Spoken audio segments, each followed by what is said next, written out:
Journalism is a cornerstone of democracy, and sometimes journalists need a lawyer to help tell the important stories we need to know.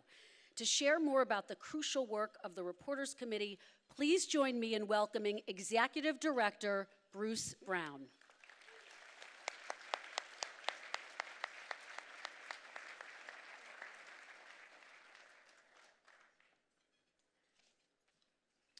Thank you, Kristen, and thank you, Steve. As Steve said, it's been 3 years since we've been together in this room, and while RCFP has not been able to have a dinner since 2019, we have been busy outside of the Ziegfeld Ballroom. Since we last gathered here through your support, RCFP has continued to grow.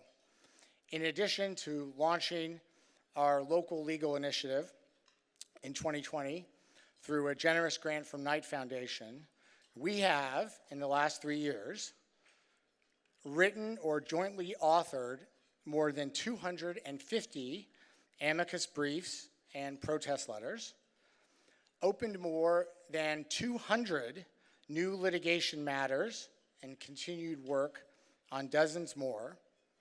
We have represented 145 news organizations on our litigation and amicus dockets, and we've helped over 750 journalists through the RCFP hotline.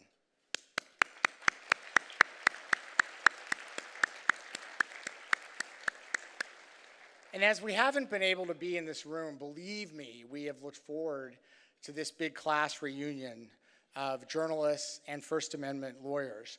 But wow, has the class gotten bigger. Many, many thanks to our co-chairs, Nick DeYogan and A.G. Sulzberger, for the largest and most successful fundraiser in RCFP history.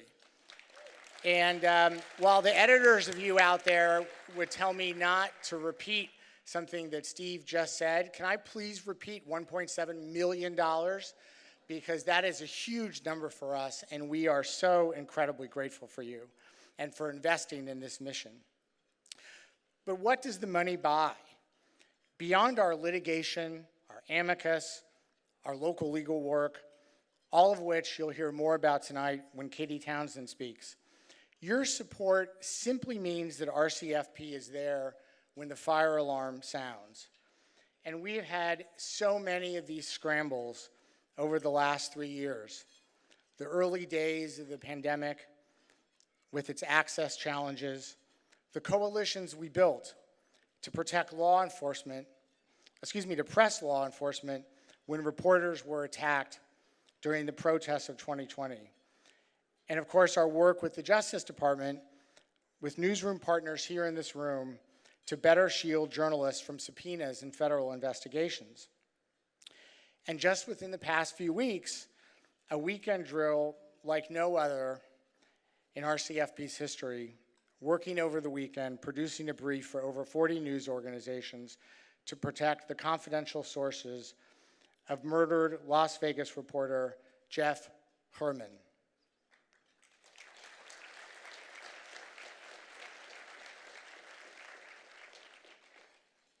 In all of these matters, RCFP's legal team, which now numbers more than 20, has gone about its work tirelessly in order to serve our clients in this room and our larger public mission to help democracy endure in these fragile times and to protect the First Amendment rights of free press on whatever platform at whomever the threat is directed.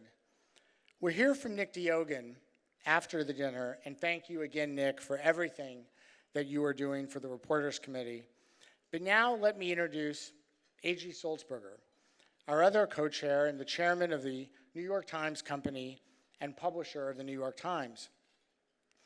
His bedrock support for press freedom and for RCFP's work is a very visible part of his leadership, and his vision for digital and business transformation at the Times has led to a 10 million strong subscriptions base for the company.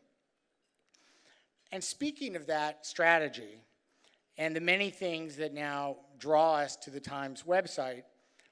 In introducing AG, I, of course, thought a few 5-letter Wordle words. So with a little bit of audience participation, we can get through this. For example, there may be a competing event tonight starting right about now in the begins with B, ends with X, Bronx. But I've learned that the records that impress AG don't concern home runs by some guy named, begins with a J, ends with GE, because I have learned that AG's game is 2 consecutive O's. All right.